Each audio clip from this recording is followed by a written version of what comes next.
Leah, help me. You know my mom will be worried if I don't come home. Don't worry about your mom. I told her the school took us to France as exchange students.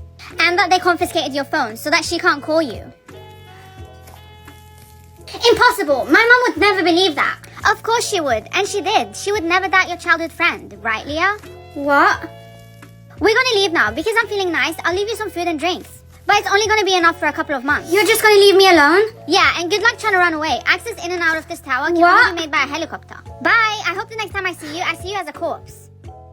Okay, Amara, don't panic. I can just ask Aiden for help. Whatever I paint on my face will also appear on his face, right? But I don't have any pen or marker. I can just use my blood. Do you think he'll understand this? Should I draw a picture of a tower too? Maybe it will make it easier for him to find me. I really hope he sees that this is a tower. I'm so tired. You need help, yes or no? This means he understood what I meant.